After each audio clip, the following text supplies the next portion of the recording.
what I felt like happened to you in that situation was basically another brown paper bag test, just virtually, where they held it up and said, well, yeah, you're black, and yeah, you're explaining things, you're bringing information, but you didn't say exactly what we wanted you to say, so you ain't really black. She ain't really with us. And it's like, dang, well, what does Tangy have to do? What does Tangy have to do? You have to prove yourself? Because No. if they even knew you, Right. they would know. And I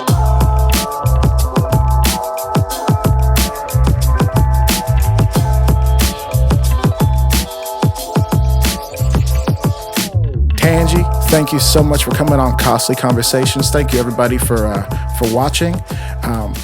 We're just super excited to have Tangy from Tactical Tangerine in the building. If you just go ahead and introduce yourself real quick, and we'll get started. Absolutely. Hello, everybody. Thank you, first of all, for having me on your show.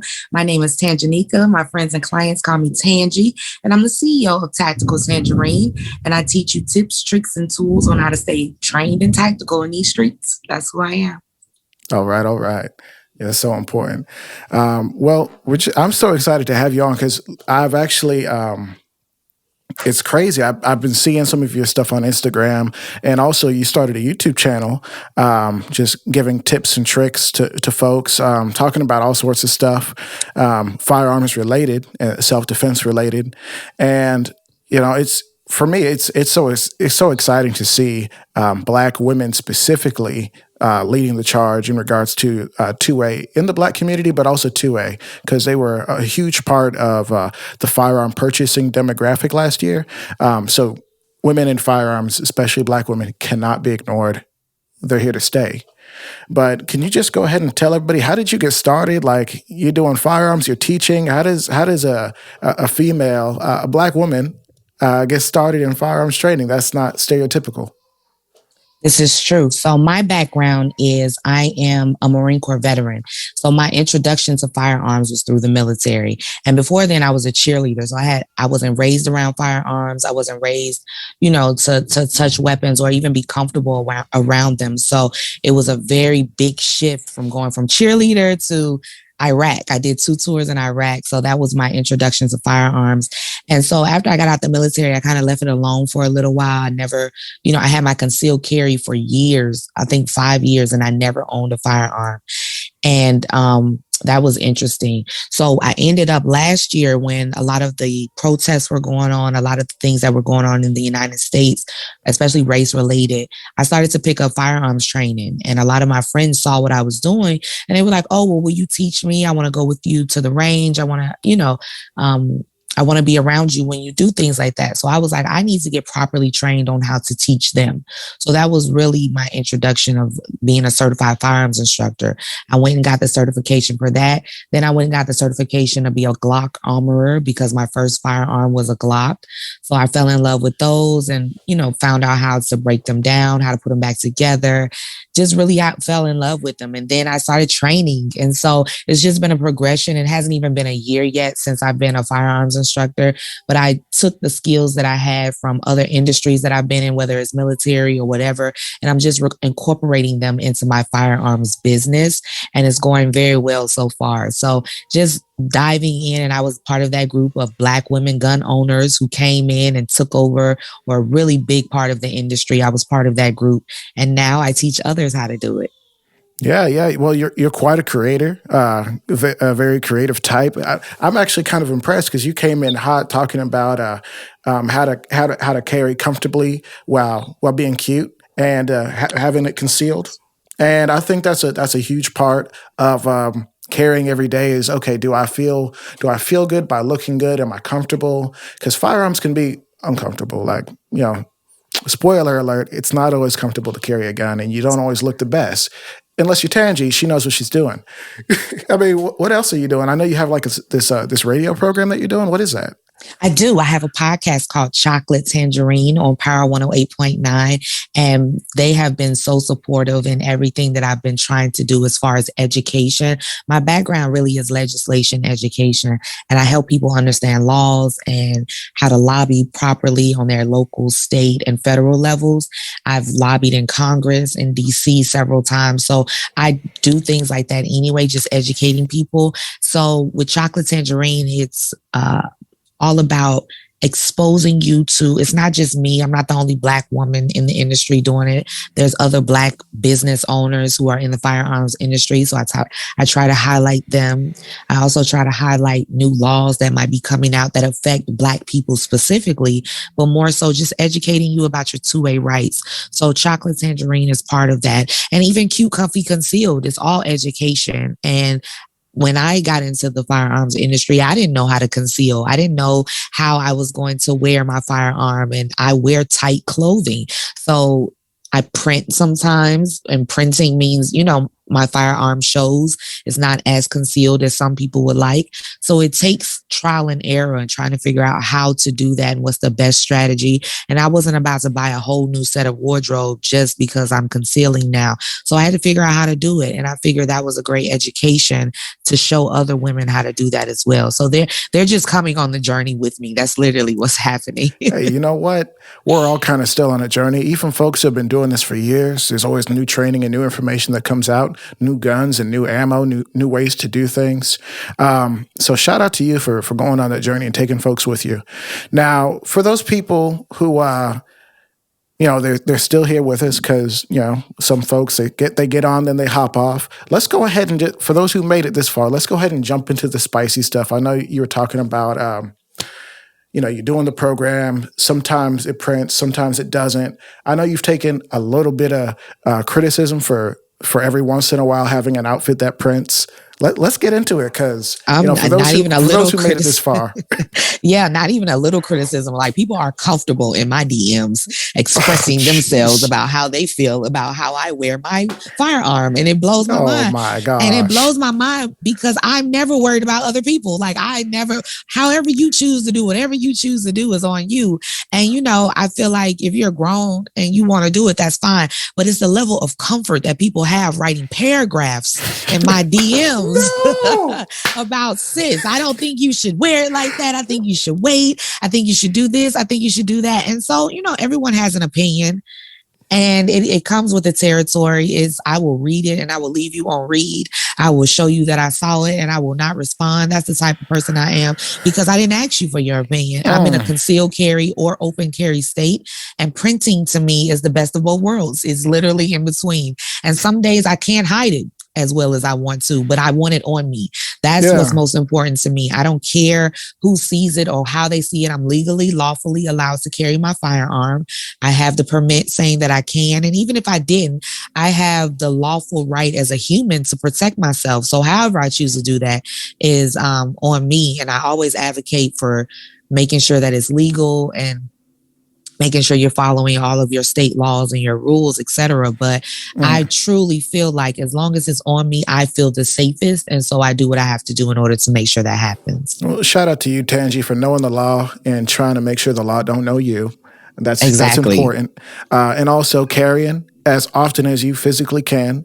And also for standing up and saying, you know what? Whatever. I don't care what anybody says. I'm going to carry my firearm. If you don't like it, are we married?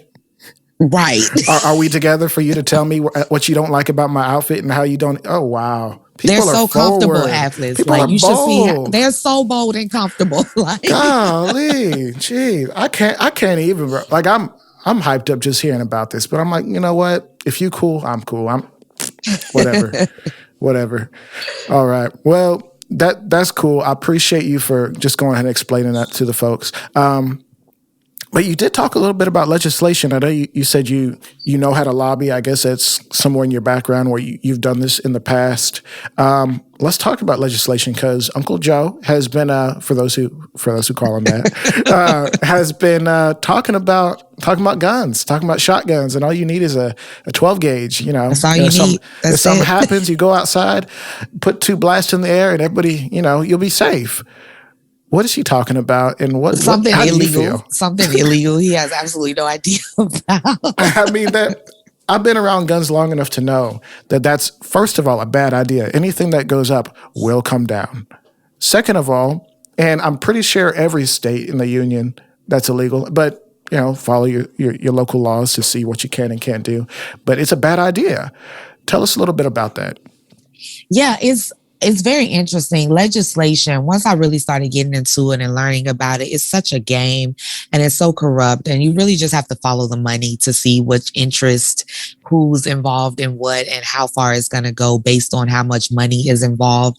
So there is push and pull on both sides, Republicans, Democrat, no matter what you believe in or follow or abide by, there is some type of strategic plan, that you don't know about. There is something that's probably not going to go in your favor. And I feel like we're all pawns in this game.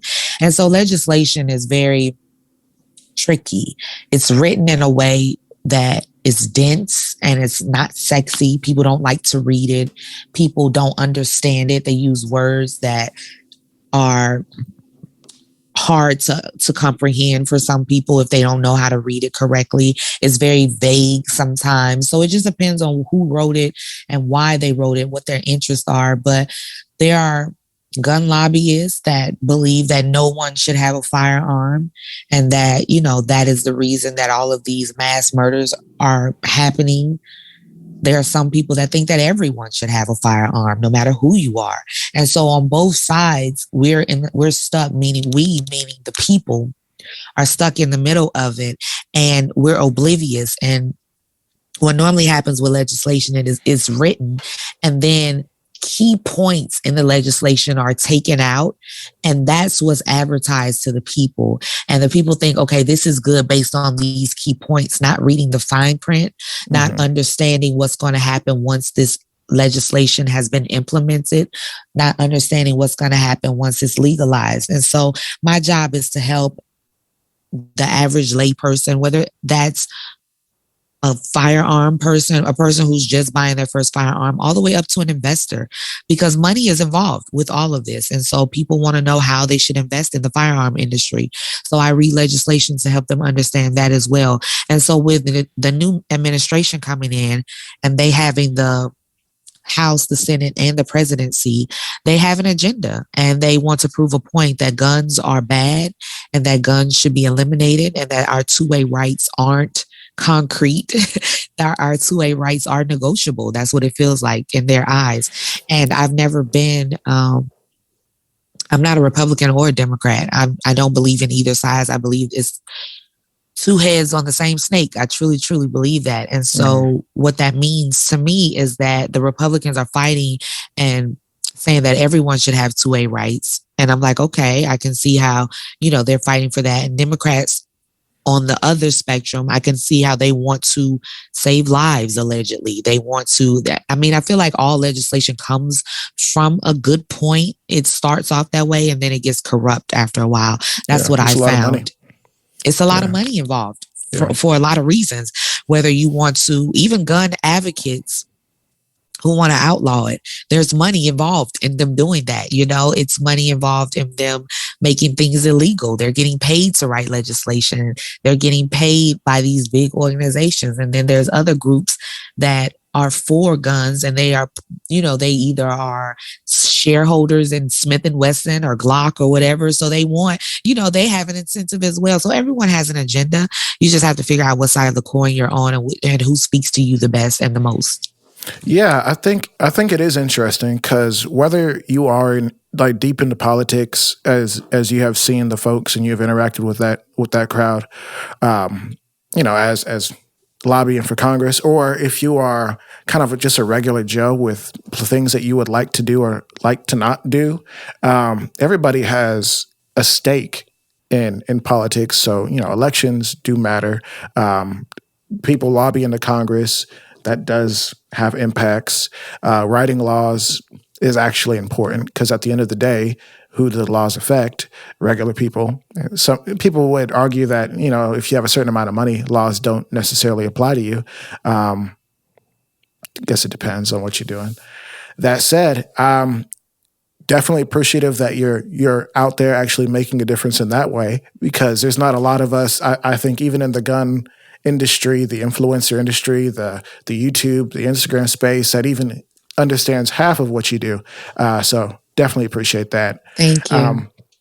I guess going back to something you said, that there's people on both sides of it and they want to try to help by limiting guns. Are like, real talk, is there any gun law that actually makes sense for, I guess, the betterment of society? Because there's people who are like, all gun laws are infringement. And I tend to say that on a regular basis just because I am who I am. But like, if we're going to like sit down and think critically and honestly and not just say, well, I believe in guns, so, I'm just going to say something. But like, is there anything that could actually benefit people in regards to legislation that controls firearms and regulates them, even in the slightest degree? That's a really brilliant question. I've never been asked that before. I've been asked, how do I feel about gun laws? And I don't think that there's a specific one that I say, like, I agree with that.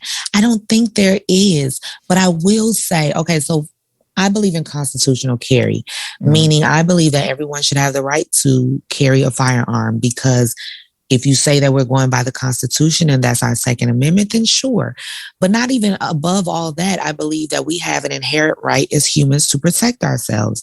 And if I believe that, then if this firearm will even the odds of someone 300 pounds, 6'2", coming at me, and I can take them down and I can defend myself, then I'm for that, right?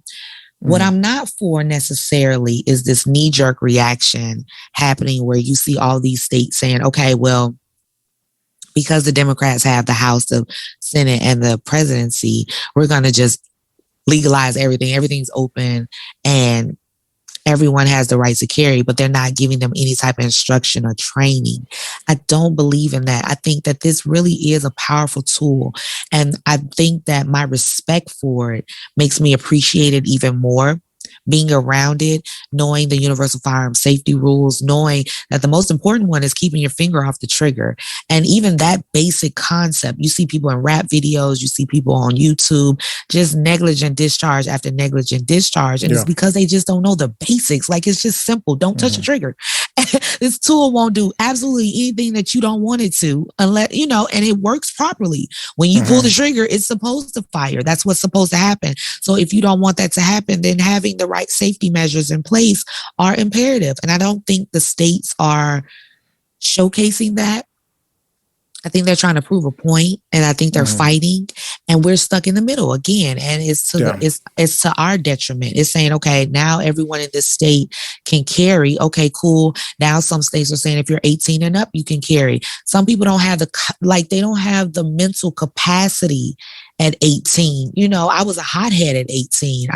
Even going into the military, that type of discipline was great for me because I had a temper, and so learning to be able to control that is imperative in situations, because it could cost you, like, one small infraction or, road rage can get you life in prison or get you killed. And so that's what I'm not necessarily for. But when it comes to any type of gun restriction, I feel like one, you know how you say you give them an inch, they take a mile. Like, I feel like it's that type of situation where you say, okay, well, let's do 10 round capacity limits only in your magazine. Okay. Well, then what do you need 10 rounds for? You start off with 10, then it's like, we're going to take it down to 1. And then maybe you shouldn't carry in the chamber. And then maybe you shouldn't have a rifle. Maybe you shouldn't have a pistol. I feel like it'll just keep inching away like that if we allow them to get anything. Honestly, I think it needs to be just sensible. Like, teach people it should be in school, like finances, it's just simple things. Like, we should be teaching finances and firearms in school, and we're not. And that's where our society, I think, is failing. You know what? That's powerful. And I wanted to fight back and rebuttal, play a little bit of devil's advocate, but you had me convinced. I think I'll do it anyways. Okay. I think I'll do it anyways. But it's that was powerful, man. You just kind of just broke it down so simply. Yeah, I don't have anything. Those are my thoughts. I truly Yeah. believe it. And it's just like, I think it can all be so simple. And I also think that like when one of the things that I saw that I wasn't aware of was the Vegas massacre happened on my birthday. Wow. And when I found out about that, I mean, I was oblivious. I was partying. I wasn't in Vegas, so I didn't know. But when I found out about that and I found, how much damage was created in such a short amount of time, I could see how people want to make changes and how they want to say, okay, no one should be allowed to have this.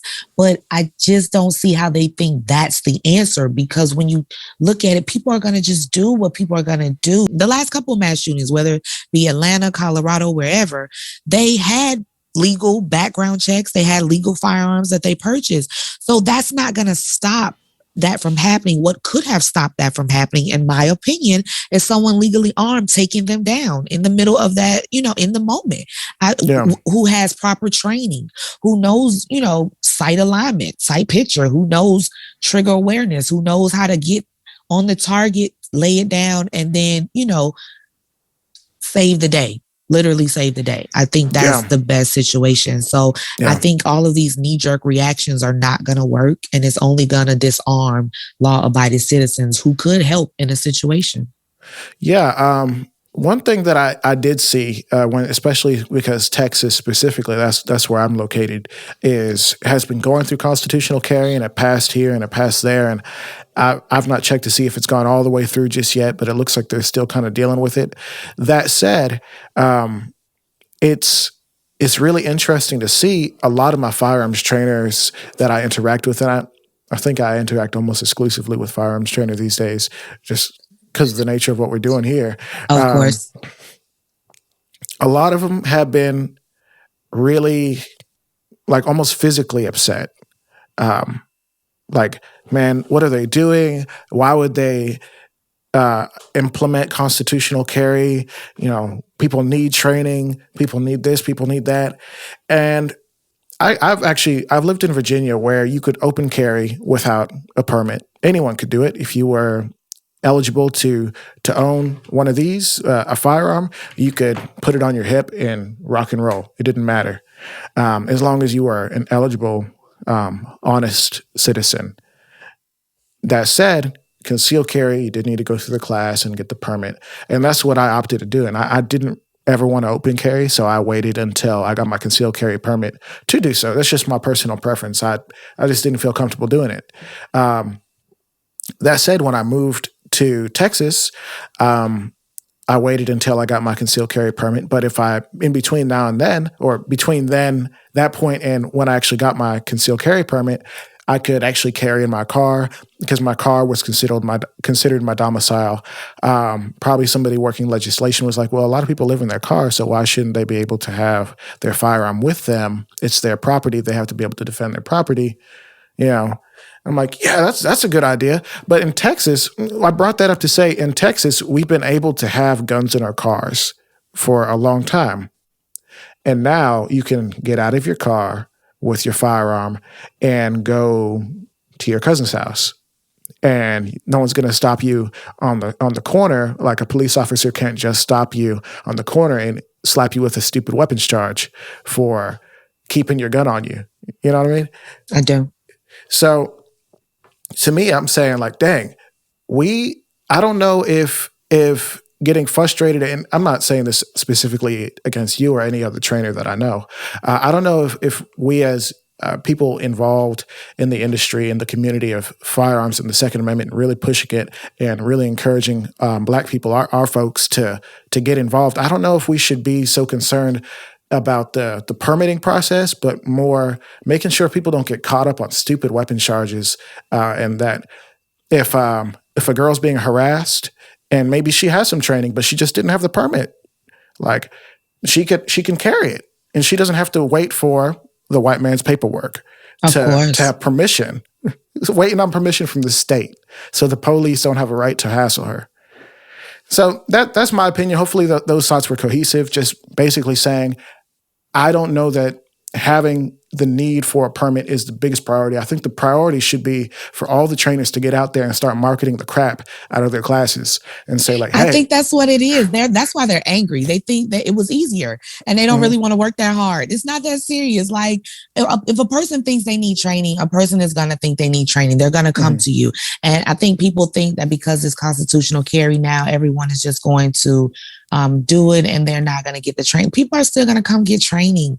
People ain't stupid. They know it's dangerous. Excuse me. They know it's dangerous. They know that firearms can kill people. So you're still going to have the parents who understand that they need to learn how to store this. They need to understand how to have this around their children. They need to know how to load it and unload it in a safe manner. They need to know how to get to it and secure it in their home in the proper place so that when something does pop off, they can get to it expeditiously. Like those are the things you need to market. Those are the things you need to pivot towards. Being upset that it's constitutional carry now is just a waste of your time and energy. It is what it is and it's happening. You were just in a space where it was easier. And you were it was a monopoly. You probably were the only one in your area teaching it. So it wasn't a big deal for you to get clients and customers. Now you got to put a little bit more effort into it. And that's okay because you should earn people's business anyway, is how I feel. If you're a good instructor, people are going to give word of mouth. People are going to come to you. They're going to give you great reviews. And I don't think that's going to be a problem whatsoever because at the end of the day, people are still going to need training. Yeah, I mean, I've talked to instructors. I mean, you're in Atlanta. I know some people out of Arkansas, Arizona, and different states. And you know, in Arizona, they implemented their version of concealed carry or constitutional carry rather. And now the amount of folks who I suppose are aware and more comfortable that roadblock, that infringement has been removed. Now folks are more willing to go through the process and go get training and actually get the permit because they don't feel like, oh, there's some sort of I have to do it, you know. Of course. More folks are going to be comfortable saying like, oh, you know what, I can go get the firearm. I don't have to. Oh, I have to go get the permit first. Or I got to do this. Or I got to do that. Oh, I heard you can't do that if you did this. And just the rumors and the misinformation that happens when you have stupid laws or not stupid laws that are unconstitutional, laws that maybe when they were created was created to implement a certain amount of safety and responsibility. But at the end of the day, it's a roadblock for those who maybe are less informed or less enthusiastic about firearms. Because it's not just people like you and I who are deep in the firearms game who are buying guns. It's regular everyday folks. It's moms of two kids. It's a young guy who maybe just got out the military. All he shot was rifles, but now he'd like to carry a handgun. Maybe he was just a cook in the military. You know, just simple stuff. Just regular folks. The accountant down the street, the guy working at McDonald's. You know, the young girl who is she kind of lives in a rough spot. And it'd probably be better for her to have some form of protection. I'm not going to tell her what she can and can't have. It's frustrating. It's really frustrating for me to see people get frustrated and not actually say, I'm going to make changes to make it better for my community. Because you're here for your community. Yeah. Yeah. That's what it really boils down to. You know, and I think that people will want to get training more. I think this is going to be an incentive, honestly, for them, because I know, you know, even when I had my concealed carry years ago, it was just that thought of getting fingerprinted and then going in and filling out this paperwork. It was just a lot that you had to do. And it's just like, for what? Like, for what? So now when you know, take that barrier out the way. Now it's like, oh my God, I can just sign up for this class or this instructor and go in. And some people come to my classes and they haven't even taken their firearm out the box yet. So they come and they shoot for the first time with me. And I'm like, okay, well, if this is going to be your first experience, this is the best, this is the best one that you can have. I'm going to set you up right. I'm going to get you right. I'm going to show you how to load, unload. I'm going to show you how to break it down. I'm going to show you how to clean it. I'm going to give you suggestions on where you go. I'm going to tell you this is not your only class that you need to take. There's obviously more that you need to do. But this is an introduction, and I'm glad you took the time out to come and get educated on your firearm. This is, these are the proper steps that you need to go through as instructors. Yeah. Now, I did want to. I know we've been talking about the ladies coming into your class. Do you just do ladies, or do you have classes with men as well, or how do you do that? I do. I have all types of classes. I teach right now. The only people that I don't teach are children. I don't do that right now, but I do refer them to instructors who do have classes for children. But yeah, I do one-on-ones, I do personals, and some of my one-on-ones are guys. And yeah, I do events. Most of my things are events, where it's birthdays or anniversaries or something like that. And I teach them firearm basics, but I also have them try different firearms. So it's not just one particular one, like maybe pistol 1 or pistol 2.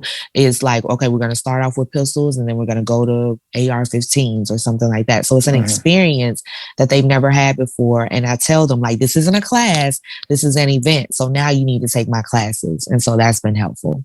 Yeah, that is awesome. And I know we talked a little bit about a few things, but I did want to get into just women in the Second Amendment field. I'm going to call it the genre, the space, and just like the regular everyday folks, but also people like yourself, because there's a lot of like we talked about earlier, there's a lot of women who just hopped in.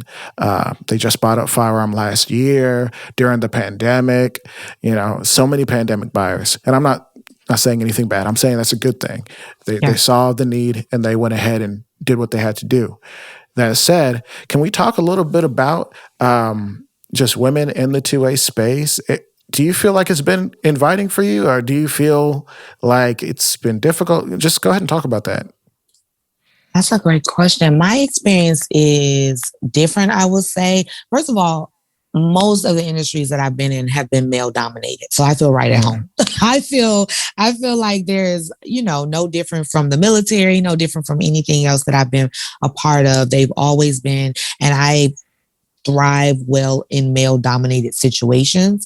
I'm very assertive. I'm an alpha female. And so I never really have a problem either speaking my mind or telling someone, letting them know when I'm uncomfortable with something, or asking questions. A lot of women are uncomfortable even asking questions, and I'm not that person. So because I know that about myself, if I'm in a room with women, I make sure I speak up for them who don't have a voice. And so I've heard of racism in this industry. I've heard of sexism.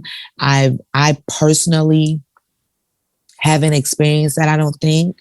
I'm sure it might be coming, but I haven't experienced it. I have experienced bad customer service. I will say that. We are not doing very well when it comes to customer service at some of these ranges. But for the most part, I see a need, and I see that Black women light up. They really enjoy seeing me teach them this information. I can relate to them. I can break it down in ways that they can comprehend better. I can give them examples, and I can be more empathetic to situations that they are coming in. So some women might have been sexually assaulted, military sexual trauma. Some women have been, in domestic violence situations. Some women, you never know what their story is before they get to you. So I'm always empathetic about situations like that when I am teaching, and when I am involved in any type of situation where I'm doing a one-on-one. So if I'm in a group setting and I'm teaching a group class and I see one of the women aren't responding well, or I'm not seeing them comprehend, then I offer them one-on-ones, because maybe they don't do well in group situations and group environments, Being prior military, I understand veterans very well, so I can pick a veteran out in a crowd very well. And I'm like, okay, are you comfortable? Are you doing okay? Let me know if you need extra help. Understanding different teaching styles. I'm an audio learner, but some people might be visual. Sure. Some people might be hands-on type stuff. So understanding all of those things helps me really thrive in this environment, and it helps me really get my clientele and work with them better. And women, I think, are the type in this industry, I found they want to know why you're teaching them this particular thing. Like, why does this, why are you saying doing it like this? So when you explain to them and they're able to understand, then it sticks with them more.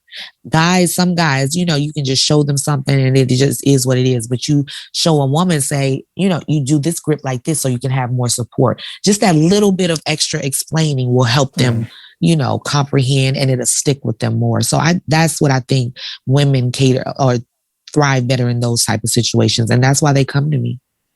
Yeah. That's awesome. Thank you for, doing that for your community. I know I said thank you all sorts of times. I just want you to know that there's people out there who see what you're doing and they're thankful. So I appreciate be it. encouraged and keep doing it. Thank you. I did have one question, and hopefully, this comes off correctly. A lot of folks are kind of in a place where they're tired of seeing everything being about color. Why it got to be a black thing? Why it got to be a white thing? Why are you calling me out for this? Why it gets frustrating for a lot of folks, and it does get exhausting to always hear about it all the time. Just even for my own self. That said, you are a black female firearm instructor. There's two things that people get tired of hearing about, and then one thing that people are often completely ignorant towards is firearms. Why is it important for you to promote yourself as a black firearms instructor? Obviously, we just talked about you being female, and that's important. We see that. What does your complexion or hue have anything to do with your ability to teach firearms or to be accepted in the industry or to be accepted by students or whatever it is? Does it play any role at all, or is it just a marketing thing? Yeah. No, that's a great question. I think race plays a role in everything. So to say that it doesn't is just to be naive, ignorant, or just misinformed. Whatever the word you want to put in that blank, put it in there. But we don't have conversations about race enough for me. And when I say that, meaning the United States is built off of racism. And so if we had an open, honest conversation about it, then we probably wouldn't have racism anymore. We could get to the root of the problem, say, no, this was the foundation, and this is everything that's on top of that, which is why there is food deserts. This is why education system sucks. This is why, red zoning. This is why. So race plays a role in every single thing. And when it comes to 2A rights and firearms, when you look at the history and how, laws were created so that we could not defend ourselves, so that we could not defend our families, so that we could not protect ourselves when people were openly killing us, literally hunting us down. So I always big up my race. I always talk about how I am a black firearms instructor, how I'm a black woman firearms instructor. And it's not a marketing gimmick. It just is. And so I say that because if you want to go to a class and you want to, I've had this, I've had women and people come to me and they're black and they say, well, I went to a firearms instructor and he was white and I was so uncomfortable. And I couldn't understand what he was saying. And, I didn't feel comfortable with the way his teaching style, whatever the case may be, it's different. And so I think it absolutely plays a role in everything. I don't try to make it the center of everything, but it is a big pink elephant in the room. It is what it is. And so once you understand the history of firearms, more black people would be in the firearms industry had laws not been created, just because we were black. And so because we don't have enough conversations, especially open conversations about it, I think that plays a role in us being fearful of it. That plays a role in generation after generation not knowing how to use them properly, how to be around them. That's why children are killing themselves. Even in, I think it was North Carolina or Chicago, the children got the gun out the mom's purse and killed her with it. And now it was 5 children, so now 5 children don't have their mom anymore. And one of them did it. So what type of emotional, mental damage is that? So I feel like that's, that trauma. Traumatic. That is so traumatic. And so that is a theme in our community. And so, I think it's important for us to highlight specifically black firearms instructors who can relate and respond in a way that is making you put your guard down and able to help you understand that this is a tool. And when this tool is used correctly, it can save your life. It can save your family's life. It can save your loved one, anyone around you. It can really be helpful in a situation or in a time of crisis. So I absolutely talk about race if needed. And so that's another thing. If, I don't just going around saying I'm black, but I'm not afraid to say I'm black. And I think that's the thing. It's powerful. Man, that's like a movie right there, man. We got to put that. We got to put this on YouTube or something. One thing I did want to talk about is clearly you're a woman in the industry. You're black. You're proud of that. You're proud to kind of be in this space and to be leading the way in a way that not a lot of people get to do, if we're being honest. Either because of lack of education or just lack of understanding or how crazy and taboo it is. And I do want to talk about that before we kind of get done with this, because the word taboo doesn't even begin to explain it. It's nuts. Oh, man. But you actually had a situation recently where folks didn't believe that you were in it for us, the people, the Black folks. You spoke on the Makai Bryant situation. I consider that a tragedy. So I'll call it that, the Makai Bryant tragedy, where the young lady in Ohio was killed as she was wielding a knife in kind of an awful brawl situation. And in a self-defense situation. She was in a self-defense situation. Absolutely. And she was shot by a police officer who was called to the scene. And you spoke on that, and you actually took a lot of heat for what you said. And when I say heat, just kind of really disparaging, disrespectful, completely uneducated remarks were made. And I'm still mad about it. I heard about this like 2 weeks ago. And I did want to give you a chance to speak on that just a little bit, if possible, just kind of what you said and what the response was and your response to that response, if you would. Absolutely. So Makai Bryant was 16. And I led the speech or the talk that I had was, I don't even watch these, right? I don't watch police lynchings. I don't watch those because I feel like it's trauma. They said it was trauma porn, and it really is. It's just something embedded in your psyche that plays over and over again. So I don't even watch these. But when it happened, I wanted to find out what the situation was. And I did research. It wasn't like I went in this uneducated and I do like I do with legislation. I was like, I went and I searched and searched and searched. And I actually found the press conference that the Ohio State Police did concerning the case. And at the press conference, they released the 911 calls and they released the body cam footage from all three officers on the scene. And so as I watched everything, I gave a play-by-play of what happened and what I saw as a firearms instructor, as prior military, as an adult, as, someone who pays attention to these things. I gave my perspective. So I went into a Clubhouse chat room and they were talking about it. And the question was, is it legal to kill a child in America? That was the question. And so that's what I thought we were answering. And so once I told them, my perspective with these credentials, I gave point by point by point. And the three things that they were really harping on was, why didn't he do a warning shot? Why didn't he shoot her in the leg? And why didn't he tase her? And I said, a warning shot is illegal anywhere in the 50 states. Anywhere. You can't do a warning shot. And I said, if you are ever in a self-defense situation, please don't say you gave a warning shot because they're going to prosecute you. I said, you can't use a taser because that's a non-lethal threat versus a lethal threat. And she did have a knife in her hand, which was a lethal threat.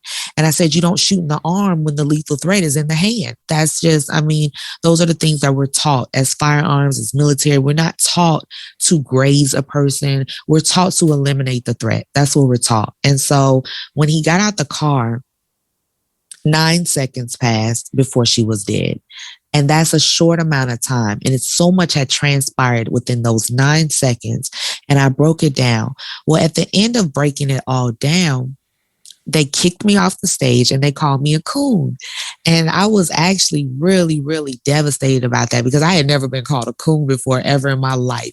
And I said, there's a couple things that you can call me that I would even accept, but coon is not one of them because I'm for the people. I'm about the people. You won't even get me to talk to the cops about anything. So I'm never on their side. It wasn't one of those things. It was my perspective being a professional and showing, how can we prevent this from happening again? Mm-hmm. So my whole speech was to say, okay, this is how you call 911. Because the 911 calls were incoherent. Everyone was yelling. It was just not something that was conducive to the situation. And it didn't help at all. And so I'm like, okay, so if this happens again, do this, do this, do this, do this, do this. And it was devastating to not only be disrespected like that, but to understand that we can't have a conversation. That's what really bothered me the most. It's like it was a conversation that I thought was open. I thought we were having dialogue. I thought we were trying to grow.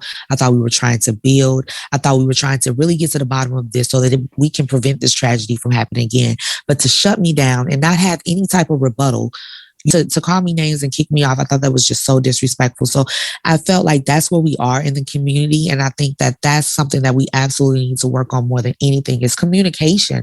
We don't know how to communicate with each other. And these are the breakdowns of our society right now. We have 16-year-olds getting killed and getting jumped by adults and getting killed by the police. And this is where it's coming from. It stems from lack of education. And so that was the premise of the talk. And it was really devastating to me, honestly. I was upset the entire day because it was a bigger picture. It was like, we can't even have a conversation, and that is detrimental. Yeah, and I imagine that there's going to be people on who listen to this, come see this, and honestly, not, ignoring them for just a second, what I felt like happened to you in that situation was basically another brown paper bag test, just virtually, where they held it up and said, well, yeah, you're black, and yeah, you're explaining things, you're bringing information, but you didn't say exactly what we wanted you to say, so you ain't really black. You ain't for us. You just another one of them. He ain't really with us. She ain't really with us. And it's like, dang, well, what does Tangy have to do? What does Tangy have to do? You have to prove yourself? Because if they even knew you, right, they would know. And so what I gathered from that, I was like, I wonder, have I ever jumped to conclusions like that about someone? I'm very open and open-minded, and I'm the type of person, if your thought sounds or is articulated better than my thought, and I didn't even have this thought before we met, then I'm immediately changing my thought process because yours makes more sense. And you are clearly more educated on this matter than I am. So that's how I am. So I just felt like to judge me off of that and to have that impression of me when it was 100% false, it was just ridiculous. And I don't have to prove myself to anyone, but I did want to clarify some things. So I took it to my platform where I had more control, and I just explained the situation on my platform. Yeah, that was good of you to do because, it just kind of reminds us that even though there are those of us who are working hard, like putting hours in, even for myself, putting hours in to make sure that we can bring awareness to firearms in the community, have tough conversations about things like firearms, things like the realities of being black, whether you grew up nice or you grew up not so nice. Like, you're black when you wake up and you're black when you fall asleep. When you're born and when you die, you're black. So we got to deal with that. We're in America. Some folks would call it a racist country. Some folks would say we have work to do. Whatever you want to call it, we're black in America. We got guns. Like, for me, I hardly go anywhere without what I got to have on me. And so I need to know how to handle myself anytime I deal with the police. Man, you'll see me be friendlier than you ever seen me be before. Why? Because I want to make sure I make it out of there okay, and I want that officer to have better feelings. If he had any poor feelings about black folks, I want those feelings to be better than they ever were before. I want them to be like, wow, you know what? That was a great interaction. That was a black guy. Okay.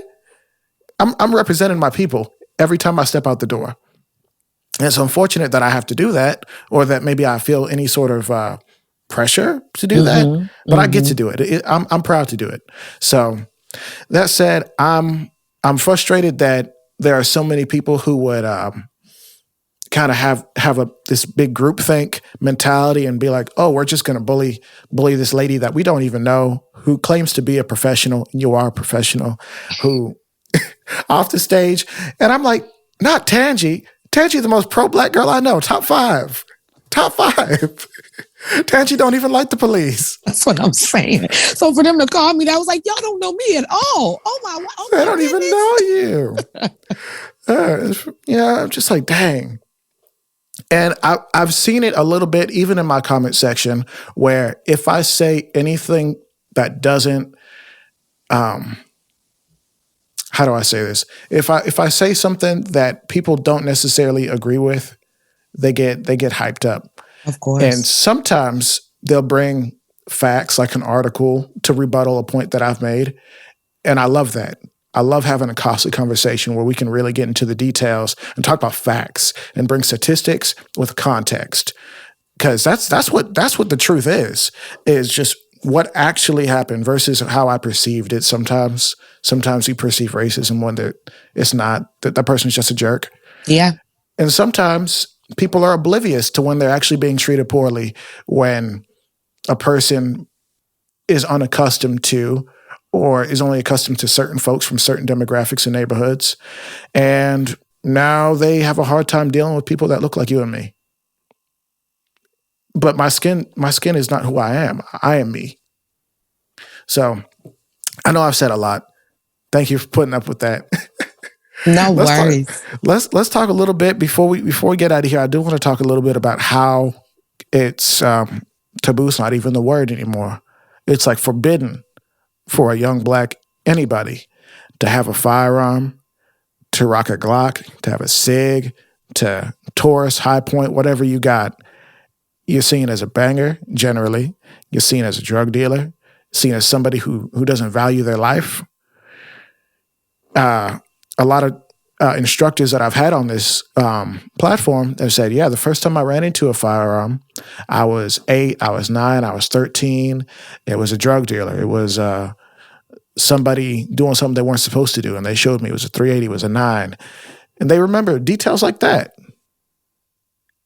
And it's a wonder that they were able to say, like, hey, as a responsible member of my society, I'm gonna arm myself, even though when I was exposed to these things, it was so in a bad situation, more or less. Let's talk about that a little bit. Yeah, I wasn't raised around firearms at all. So no one in my family was shooting. And then when I look at, so even myself now on my channel or my social media channels, I follow little white children who are like 6 and 8, and they are shooting in competitions and stuff. Or when I go to the range, they're 10 in competitions. And it's just an eye opener to me how they are exposed to firearms compared to how we're exposed to firearms. And so it is taboo. And a lot of it has to do, we don't own our own media. So those stereotypes are perpetuated in the media, I believe, for a reason, so that we can be portrayed in a certain way so that, you know, once we are killed, it's justified. It feels justified. It seems society feels like, okay, that's okay. You know, and so I feel like that is one of the reasons it's so taboo. But honestly, you know, you see the surge in gun ownership, and it's Black people. It's Black women. It is responsible gun owners. And so there is a taboo. There is a stereotype, especially in the movies, in the music. Even right now, the number one song is like, not even the number one song, but like some of the songs you listen to, Soulja Boy, first thing he says is Draco. Like, I hate Dracos. I honestly do. As a professional, those aren't even like good firearms. So, but those are the things that are perpetuated in our community and in our society. And I think that has a big hand in how it's negatively portrayed. But I think people like me and you are changing those stereotypes. And that's all we can really do. We can really be the example that we want to see. And then each one teach one. That's what I believe. Shoot, that's what I want to see, and that's why I'm like pushing so hard to promote folks like you, to make sure that we have some new shooters, but also like professionals and people who came from just regular, you know, upbringings. Which that's most Black people in firearms. I feel like is literally we came from not shooting to shooting. Like, Yep. how many of us were shooting from the age of 6? Maybe if you lived in the deep South, Mississippi, and you went gator hunting with your papa, but that's the exception and not the rule. Exactly. This cat, I saw him featured in a Washington Post article. His art, he was going around Texas taking photos of black families responsibly, legally. I don't like to say legally armed, just because I some saw laws that are. today. Someone sent it to Yeah. me, actually. Yeah. His Instagram handle is Chris Lee underscore JPEG JPG. Okay. So anybody on here, pause the video, go follow him, come back, and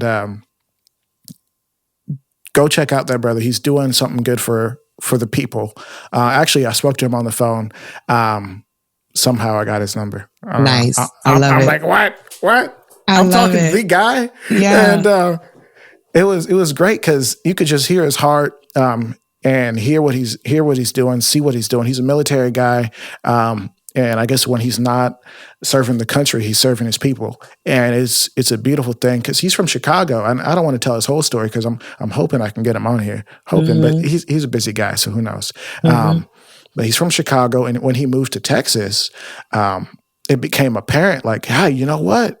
Like, there's people here who they're showing the image that we all want to see, responsible, just loving, kind, good people, honest people, responsibly armed, passing the craft down to their children. Because it's an art, it's a skill. It like is. You're not born knowing how to shoot. There's really nothing natural about that fast burn of igniting all that gunpowder and flying out of the gun with enough force to rack the slide back and then chamber another round. Like, that's not normal at all.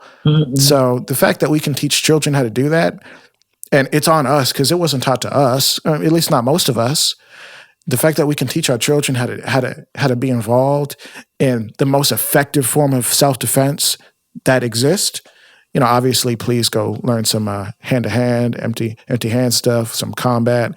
I know you're selling some pens. Are you still selling the pens? I am. I sell tactical pens, and that's been really great for people who don't like to carry firearms. And the pens break glass. They have a knife in them, and it also has a flashlight. So it's just really great overall tool to have in your toolkit, but especially if you want to carry it in your purse or in your car, so that, God forbid, you're in a car accident, fire, you're going into a lake, filling up with water, you need to get out quickly, that can help you. Or if you're in a situation where you need to grab something quickly out your purse to defend yourself, you can actually puncture them and, stab them, or you can collect their DNA. So if something happens, you need to go to the police. And so these are all tools. And I just actually started taking judo lessons. So I want to be all the way around trained when it comes to, everything. It's not just firearms for me. Yeah. And that's something that we forget about. And a lot of black folks feel like they have the market on hand skills, but if we were to really put them up against folks who can fight, not all of them are going to make it. So I think it's imperative that we go from street fighting to actually the arts that have been perfected over time. Brazilian Jiu Jitsu, Krav Maga is another one. I know you said judo. That's actually super important. And I feel like it's important because it's like, okay, how can I use my body weight to overcome, or your body weight to overcome you? Yeah, if I'm remembering judo correctly. And it's so thank you for just kind of letting ladies know, like, hey, you can take a real self-defense class. You don't just have to carry a little revolver because the guy at the gun store told you to. Oh my! And I don't let them do that to you, ladies. Do not. Let's talk about that real quick before I let you go. Ladies going into the gun store, buying that first gun, they don't know nothing about it. Talk about it. But it's not even just ladies. I just had a one-on-one with a guy, and you're right. And the guy suggested a Beretta to him, and he can't even rack it. He can't even rack the slide. He can barely lift it. He's not a big dude. He's not strong. He's not, and over time he'll get it. But I would not have picked that as his first gun. And so don't let people talk you into anything. Don't let them talk you into no pink gun. Don't let them talk you into a revolver because they think it's easier for you.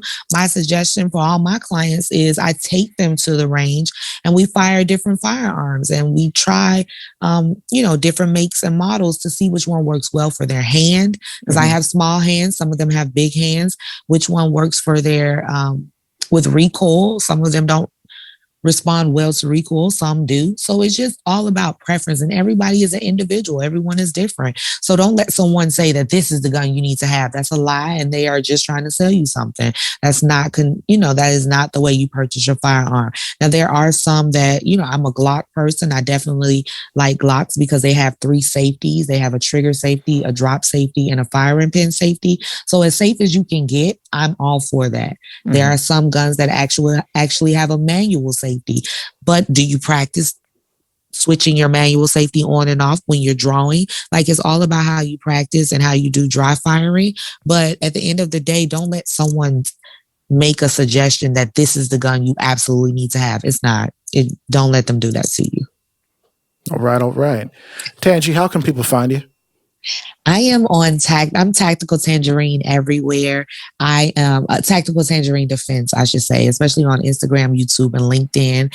I actually have my OnlyFans as well. That's Tactical Tangerine Defense. And the only reason I did that is because there's so many terms and conditions on social media. I build Glock slides. I show you how to break down and build, different guns. I show you how to clean them. And you can't necessarily do that on social media platforms. And OnlyFans has the least amount of restrictions. So that's why I'm there as well. So you can find me there. Yeah. Yeah, I had no idea that they were gun friendly. They are gun friendly, and even Patreon, they have restrictions. I couldn't do stuff. So yeah, they're gun. They're 2A friendly. Subscribe Star is more 2A friendly, but Patreon is the name. Okay, Subscribe Star. I've never heard of that. Yeah. A couple of the gun guys that I follow on like YouTube and whatnot, they're like, "Hey, you Subscribe Star because it's better." So I don't know. I don't know them. This is not an endorsement, but I'm saying, of course, do a little bit of research and with everything that I say. Don't just take my word as gospel. Do a little bit of research. Vet your trainers. Vet Tangy, even though I think she's done a lot to sell herself. Vet Tangy. Absolutely. Vet whoever. Absolutely. And, if we said anything that was off or wrong, don't just get crazy in the comment section or, help me out because that always helps me if you comment. Maybe bring some facts and some stuff and I'll respond and maybe you could teach me something, learn me a lesson. I'm cool. If you've made it this far in the video, please make sure that you've dropped a like and that you are subscribed because obviously you like what you heard or you think that maybe we could be doing something kind of good. So please go ahead, subscribe, share with a friend. We're really just trying to get the word out there that it's okay. And in fact, it's a good thing for Black folks to be armed responsibly, to be armed and just be able to take care of themselves, their families, fathers, mothers, sisters, brothers, being able to do what they have to do to stay safe out here in these streets in a world that's not always been too friendly to Black folks and the idea of us being armed and exercising our God-given rights to self-defense. It's not even just the Second Amendment. It's our right. So thank you, Tangy. Thank you for coming on. I appreciate you. I appreciate you. Yes, I appreciate you. Yes, it's been like 8 times we've been trying to reschedule, and it's always been my fault. So thank you for your patience. It's not even been that much. Thank you for that as well. And it's been a great, great conversation. Please, you guys, make sure you guys subscribe to his channel. Make sure you like, comment. Make sure you share this out so you can, get this in the hands of other people who might need to know it as well. So thank you, Atlas, for having me on.